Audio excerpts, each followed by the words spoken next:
안녕하세요. 느리게 걷는 지혜입니다. 오늘도 당신의 삶에 작지만 깊은 지혜가 스며들기를 바랍니다. 혹시 이런 경험이 있으신가요? 항상 웃으며 주변 사람들을 챙기고 먼저 손 내밀고 갈등이 생겨도 이해하려 노력하던 그 사람이 어느 날 갑자기 연락을 끊어버렸던 순간 말입니다. 특별한 다툼도 없었고 큰 갈등도 없었는데 그저 조용히 마치 처음부터 없었던 사람처럼 사라져버렸던 그 충격적인 경험을요. 더 놀라운 건 그들이 한 번 떠나면 절대 돌아오지 않는다는 사실입니다. 아무리 사과해도, 아무리 설득해도, 아무리 간절히 붙잡으려 해도 마치 단단히 닫힌 문처럼 다시는 열리지 않는 그들의 마음을 경험해 보신 적이 있나요? 실제로 스탠포드 대학의 심리학 연구에 따르면 높은 공감 능력을 가진 사람들이 관계를 종료할 때 보이는 패턴은 일반적인 이별과는 완전히 다르다고 합니다. 그들은 평균적으로 6개월에서 2년 동안 내적 갈등을 겪은 후에야 최종 결정을 내리며 한 번 결정하면 되돌리는 경우가 5% 미만이라는 충격적인 결과를 보여줍니다. 오늘은 왜 착한 사람이 조용히 떠나면 더 무서운지, 그리고 절대 붙잡을 수 없는 5가지 이유에 대해 깊이 있게 탐구해 보겠습니다. 이 이야기는 단순히 떠난 사람을 이해하기 위한 것이 아닙니다. 여러분 곁에 있는 소중한 사람들의 마음을 더 깊이 이해하고 놓치기 전에 알아차릴 수 있는 지혜를 얻는 시간이 될 것입니다. 착한 사람과 일반적인 사람의 이별 방식은 근본적으로 다릅니다. 대부분의 사람들은 감정이 격해지면 그 순간 폭발하고 소리치고 울고 원망합니다. 이런 감정적 분출은 사실 아직 그 관계에 대한 애착과 기대가 남아있다는 증거입니다. 화를 낸다는 것은 상대방이 변화하기를 바라는 마음이 있다는 뜻이니까요. 하지만 착한 사람들은 어떨까요? 그들은 불편함을 느껴도 상대방의 입장을 먼저 생각합니다. 서운해도 상대가 상처받을까봐 말을 아끼고 실망해도 상황을 이해하려고 노력합니다.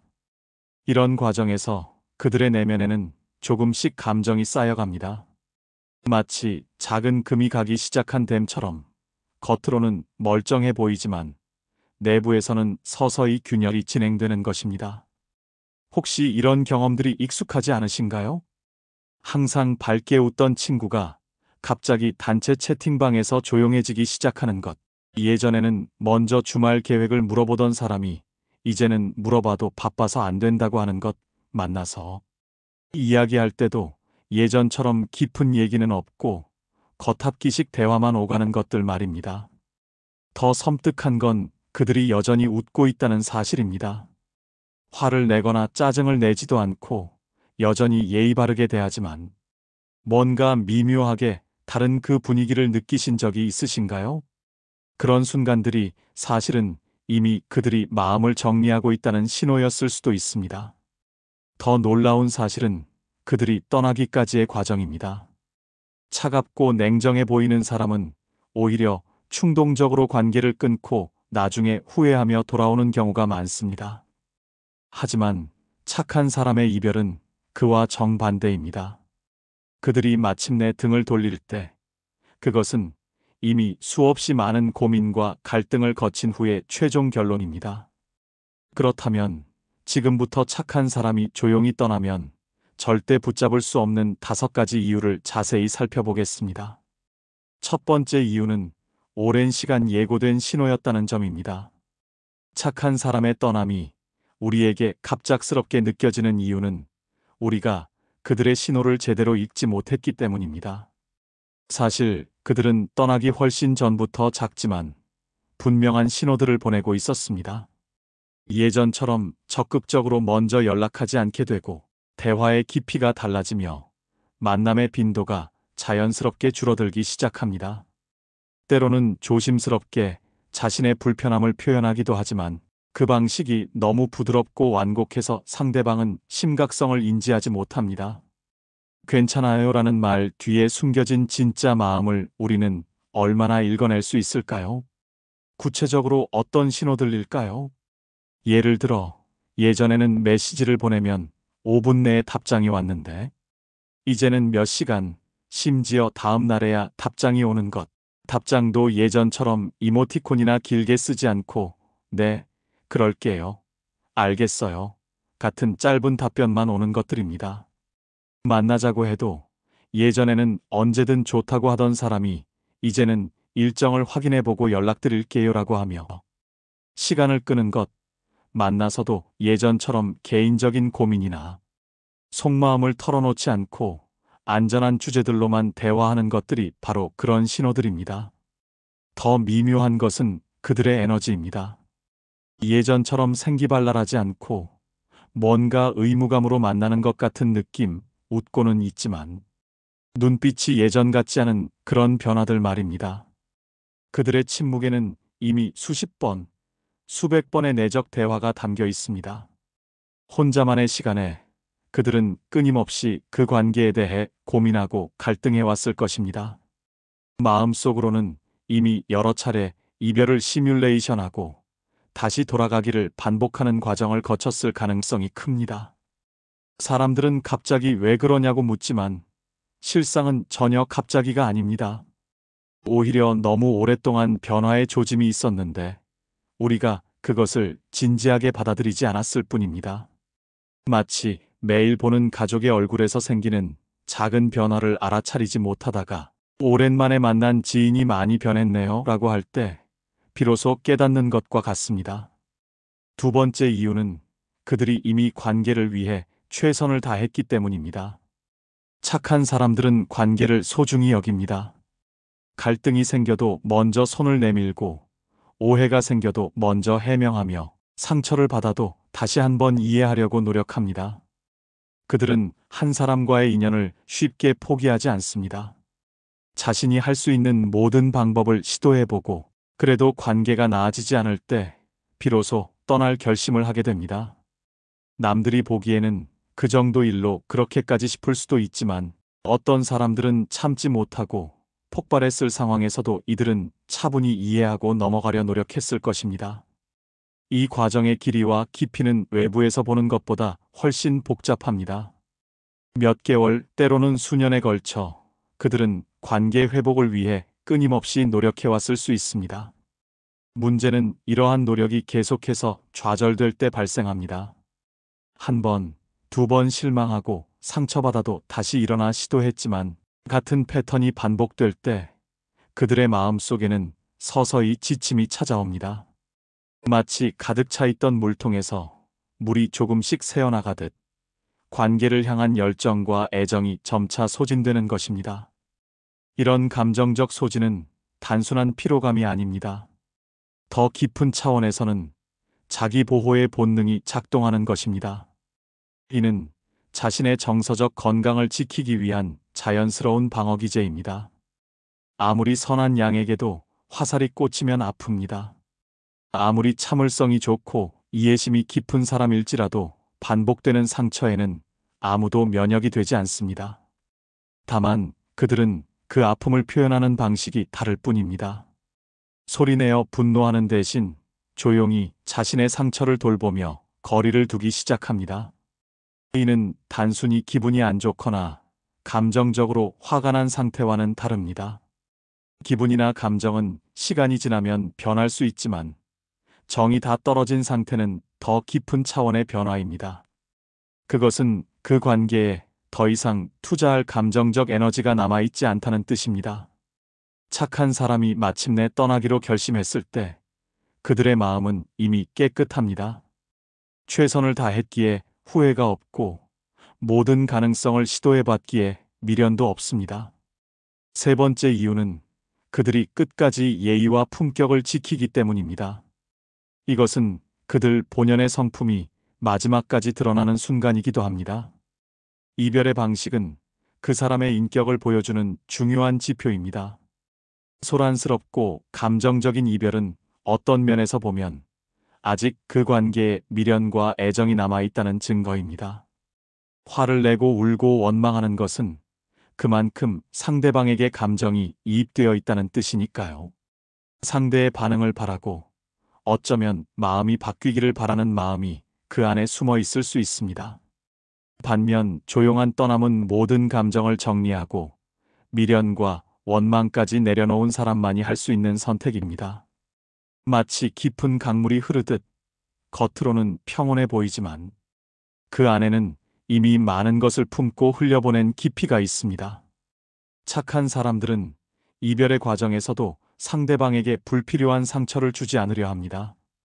격한 감정 표현으로 상대를 당혹스럽게 하거나 주변 사람들까지 불편하게 만드는 상황을 만들지 않으려 노력합니다. 그들은 떠나면서도 상대방의 체면과 감정을 배려하며 가능한 한 부드럽게 관계를 마무리하려 합니다. 이는 단순한 회피가 아니라 오히려 깊은 존중의 표현입니다. 마지막까지 상대방의 인격을 존중하는 이런 태도는 그들의 내면에 자리한 품격과 예의를 보여줍니다. 그러나 역설적이게도 이렇게 끝까지 예의를 지키는 사람일수록 한 번 떠나면 절대 돌아오지 않습니다. 자신의 감정을 정리하는 과정에서도 예의를 지킬 줄 아는 사람은 그만큼 자신의 결정에 책임을 질 줄 아는 사람이기 때문입니다. 네 번째 이유는 그들이 감정의 완전한 정리를 마쳤기 때문입니다. 일반적인 사람들의 이별은 종종 감정적 충동에서 시작됩니다. 화가 나서, 실망해서, 상처받아서 순간적으로 관계를 끊어버리는 경우가 많습니다. 이런 경우에는 시간이 지나면서 감정이 가라앉고 후회나 그리움이 생기면서 다시 관계를 회복하려는 시도를 하게 됩니다. 하지만 착한 사람들의 이별은 완전히 다른 과정을 거칩니다. 그들은 떠나기 전에 이미 그 관계에 대한 모든 감정을 철저히 정리합니다. 분노도, 실망도, 상처도, 심지어는 애정까지도 차근차근 들여다보고 받아들이고 정리하는 과정을 거칩니다. 이 과정은 마치 정신적인 단식과 같습니다. 몸의 독소를 빼내듯이 그 관계에서 생긴 모든 감정적 찌꺼기들을 깨끗이 정화하는 시간을 갖는 것입니다.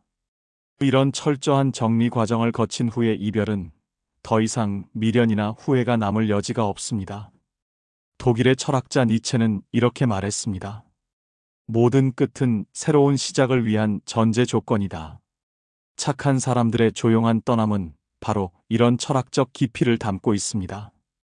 그들에게 이별은 단순한 관계의 종료가 아니라 새로운 인생 단계로의 전환점인 것입니다. 이런 완전한 감정 정리를 마친 상태에서는 설령 상대방이 변화했다고 해도 사과를 한다고 해도 다시 돌아가고 싶은 마음이 생기지 않습니다. 왜냐하면 그들은 이미 그 관계의 모든 가능성을 충분히 탐색했고 더 이상 발전할 여지가 없다는 결론에 도달했기 때문입니다. 다섯 번째이자 마지막 이유는 그들이 자기 존중의 경계선을 분명히 설정했기 때문입니다. 착한 사람들은 오랫동안 타인을 배려하고 이해하며 살아왔습니다. 때로는 자신의 필요와 감정을 뒤로 미루면서까지 다른 사람들을 도왔을 것입니다. 하지만 인생의 어느 순간 그들은 중요한 깨달음을 얻게 됩니다. 자신을 소중히 여기지 않으면 진정으로 타인을 사랑할 수도 없다는 사실을 말입니다. 이는 단순한 이기주의가 아니라 건강한 자기 사랑의 시작입니다. 한국의 대표적인 심리학자이자 정신의학과 의사인 하지현 교수는 자신의 연구에서 이렇게 말했습니다. 진정한 관계는 자기 자신을 잃지 않으면서도 상대방을 사랑할 수 있을 때 비로소 가능하다.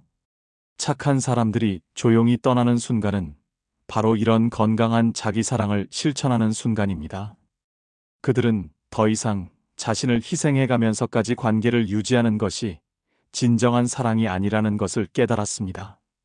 진정한 관계는 서로가 서로를 존중하고 함께 성장할 수 있는 환경에서만 가능하다는 것을 알게 된 것입니다. 이런 깨달음을 얻은 사람은 자신의 경계선을 분명히 설정합니다. 어디까지가 건강한 배려이고 어디서부터가 자기 파괴적인 희생인지를 명확히 구분할 수 있게 됩니다. 그리고 그 경계선을 넘나드는 관계에 대해서는 단호한 결정을 내립니다. 이런 자기 존중의 경계선은 한 번 설정되면 쉽게 흔들리지 않습니다. 왜냐하면 그것이 그들의 정신적, 감정적 건강을 지키는 마지노선이기 때문입니다. 따라서 이 경계를 넘어선 관계에서는 어떤 설득이나 사과도 통하지 않습니다. 지금 이 글을 읽고 계시는 분들 중에도 혹시 이런 경험으로 마음이 아프신 분들이 계실 것입니다. 소중하게 생각했던 사람이 갑자기 멀어져 버렸을 때의 그 당황스러움과 허무함, 그리고 자책감까지 몰려오는 복잡한 감정들을 경험하고 계실지도 모릅니다. 아, 내가 뭘 잘못했을까? 어떻게 했으면 달랐을까? 라는 생각들이 머릿속을 맴돌고 있을 수도 있고요. 하지만 여러분이 꼭 기억하셨으면 하는 것이 있습니다. 모든 관계의 끝이 반드시 누군가의 잘못 때문은 아니라는 사실입니다. 때로는 정말 좋은 사람들 사이에서도 어쩔 수 없는 이별이 생기기도 합니다. 가치관의 차이, 성향의 차이, 인생의 방향이 달라지는 것들은 누구의 잘못도 아닌 자연스러운 일일 수 있습니다. 그리고 착한 사람이 떠났다고 해서 여러분이 나쁜 사람이라는 뜻도 아닙니다. 단지 그들에게는 더 이상 그 관계에서 행복을 찾을 수 없었을 뿐이고 그들 나름대로 최선의 선택을 한 것뿐입니다. 그 선택을 존중해 주는 것, 그것이 마지막까지 그들을 사랑하는 방법일 수도 있습니다. 혼자 끙끙 앓지 마세요. 이런 경험은 여러분만 겪는 특별한 일이 아닙니다. 살아가면서 누구나 한 번쯤은 이해할 수 없는 이별을 경험하게 됩니다. 그리고 그 경험을 통해 우리는 관계의 진짜 의미를 배우게 되고 더 성숙한 사랑을 할 줄 아는 사람으로 성장하게 됩니다. 지금까지 착한 사람이 조용히 떠나면 절대 붙잡을 수 없는 5가지 이유를 살펴보았습니다. 그렇다면 이런 상황을 어떻게 받아들이고 앞으로는 어떻게 해야 할까요? 먼저 이미 떠난 사람에 대해서는 그들의 결정을 존중하는 것이 중요합니다. 억지로 붙잡으려 하거나 계속해서 연락을 시도하는 것은 오히려 그들에게 더 큰 부담과 상처를 줄 수 있습니다. 그들이 조용히 떠난 것 자체가 마지막 배려라는 것을 이해해야 합니다. 대신 그 관계에서 배운 것들에 감사하는 마음을 가져보세요. 모든 만남에는 의미가 있고 모든 이별에는 교훈이 있습니다. 그 시간이 헛되지 않았음을 인정하고 그 경험을 통해 성장할 수 있다면 그것 자체로 소중한 가치가 있습니다. 또한 현재 여러분 곁에 있는 소중한 사람들에게 더 많은 관심을 기울여 보세요. 작은 신호들을 놓치지 않도록 주의 깊게 살펴보고 그들의 마음에 귀 기울이는 노력을 해보세요. 괜찮아요라는 말 뒤에 숨겨진 진짜 마음을 읽어내려는 시도를 해보세요. 관계는 마치 정원과 같습니다. 한 번 심어놓고 방치하면 잡초가 자라고 꽃은 시들어버리지만 꾸준히 관심을 기울이고 돌본다면 더욱 아름답게 피어납니다. 건강한 관계의 핵심은 상호 존중입니다. 상대방의 의견과 감정을 존중하고 다름을 인정하는 자세가 필요합니다. 모든 의견이 일치할 수는 없지만 그 차이를 인정하고 받아들이는 것이 관계를 더 견고하게 만듭니다. 감사의 마음을 표현하는 것도 중요합니다. 우리는 종종 가까운 사람들의 배려와 노력을 당연하게 여기곤 합니다. 하지만 고마워요라는 작은 말 한마디가 상대방에게는 큰 힘이 될 수 있습니다. 관계에서 또 다른 중요한 요소는 적절한 거리를 유지하는 것입니다. 너무 가까우면 숨이 막힐 수 있고 너무 멀면 소원해질 수 있습니다. 각자의 공간과 시간을 존중하면서도 필요할 때 서로에게 다가갈 수 있는 균형이 필요합니다. 마지막으로 자신을 되돌아보는 기회로 삼는 것도 중요합니다. 물론 모든 이별이 나의 잘못 때문은 아닙니다. 하지만 관계 속에서 나의 역할과 태도를 돌아보는 것은 앞으로의 관계에서 더 성숙한 모습을 보일 수 있게 해줍니다. 인생의 여정에서 우리는 수많은 사람들과 만나고 헤어집니다. 어떤 만남은 오래 지속되고 어떤 만남은 짧게 끝나기도 합니다. 그러나 중요한 것은 그 기간의 길이가 아니라 그 관계가 우리에게 가져다준 의미와 가치입니다. 마치 나무가 계절에 따라 잎을 피우고 떨구듯 우리의 인연도 자연의 흐름을 따릅니다. 떠나간 인연을 붙잡으려 애쓰기보다는 그 인연이 우리에게 남긴 선물을 소중히 여기는 것, 그리고 새로운 인연을 맞이할 준비를 하는 것이 더 지혜로운 삶의 태도가 아닐까 생각합니다. 착한 사람의 조용한 떠남은 때로는 아프고 당황스러울 수 있습니다. 하지만 그것은 동시에 우리에게 관계의 진정한 의미와 가치에 대해 생각해 볼 기회를 주는 소중한 교훈이기도 합니다. 우리 모두는 타인에게 착한 사람이 되기도 하고, 때로는 누군가의 착한 사람을 떠나보내기도 합니다.